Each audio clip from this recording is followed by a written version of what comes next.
सोचिए, एक ऐसा समय था जब भारत के हर कोने में चूने की भट्टियां धुआं छोड़ती थीं। गांव-गांव में लोग अपने हाथों से चूना बनाते थे और उसी से अपने सपनों का घर तैयार करते थे। न कोई फैक्ट्री थी, न मशीन। फिर भी उनके बनाए घर आज भी मजबूती से खड़े हैं।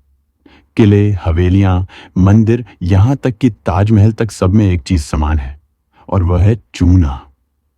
आज हम अपना घर सीमेंट से बनाते हैं, लेकिन क्या आप जानते हैं कि सीमेंट की उम्र केवल 50 से 70 साल तक होती है, जबकि चूने से बने घर 400 से 600 साल तक मजबूती से टिके रहते हैं।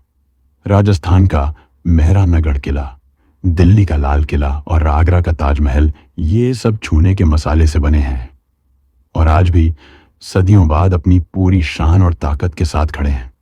अब जरा समझिए, चूना इतना मजबूत आखिर क्यों होता है? दरअसल चूना एक जीवित पदार्थ है। यह हवा में मौजूद कार्बन डाइऑक्साइड को सोखता है और समय के साथ और भी मजबूत होता चला जाता है। सीमेंट के ठीक उलट, जो एक बार सूखने के बाद कठोर तो हो जाता है, लेकिन समय के साथ भुरभुरा पड़ने लगता है और टूट जाता है। चूने की एक और खासियत यह है कि उसमें प्राकृतिक रूप से फफूंद और नमी से बचाने की क्षमता होती है। इसीलिए पुराने घरों में सीलन नहीं लगती थी, दीवारें सालों तक सूखी और चमकदार रहती थीं। तीसरी बात, चूना लचीला होता है। जब जमीन हिलती है, तापमान बदलता है, तो चूना हल्का फैलता और सिमटता है, लेकिन टूटता नहीं। इसलिए पुराने किलों में दरारें बहुत कम दिखती हैं। और सबसे महत्वपूर्ण बात, चूना पर्यावरण के अनुकूल है। सीमेंट बनाने में बहुत अधिक ऊर्जा खर्च होती है और कार्बन उत्सर्जन भी होता है, जबकि चूना धरती से जुड़ा प्राकृतिक और पुनः उपयोग योग्य पदार्थ है। अंग्रेज जब भारत आए तो उन्होंने देखा कि यहाँ के लोग अपनी तकनीक में पूरी तरह आत्मनिर्भर हैं, लेकिन औद्योगिकरण को बढ़ाने और अपने फायदे के लिए उन्होंने सीमेंट को बढ़ावा देना शुरू किया। धीरे धीरे चूने की भट्टियां बंद होती गईं और हम अपनी पुरानी प्रकृति आधारित निर्माण कला को भूल गए। आज हर व्यक्ति अपनी जिंदगी की कमाई लगाकर, कभी कभी कर्ज लेकर अपना घर बनाता है, लेकिन कैसा लगता है जब वही दीवारें कुछ दशकों में सीलन से भर जाती हैं, रंग उखड़ जाता है और सीमेंट झड़ने लगता है।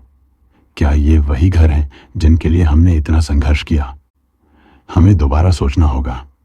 क्यों न हम फिर से अपने पुरखों की बुद्धि, अपनी परंपरा और प्रकृति से जुड़ी उस कला को अपनाएं। चूने से बने घर न सिर्फ मजबूत होते हैं, बल्कि ठंडे, स्वस्थ और लंबे समय तक टिके रहते हैं। हमारे पूर्वज कहा करते थे, जो प्रकृति से जुड़ता है वही सदा टिकता है। चूना केवल एक निर्माण सामग्री नहीं, बल्कि भारत की परंपरा, कला और जीवन दर्शन का प्रतीक है। अगर हम सच में अपने सपनों का घर मजबूत बनाना चाहते हैं, तो हमें फिर से चूने की इस पुरानी कला को जीवित करना होगा। चूना हमें याद दिलाता है कि असली मजबूती फैक्ट्री से नहीं, बल्कि धरती मां से मिलती है। अगर आप भी मानते हैं कि भारत की यह भूली हुई तकनीक फिर से जिंदा होनी चाहिए, तो इस विचार को आगे बढ़ाइए और एक बार दिल से कहिए, हमारे घर चूने से बने।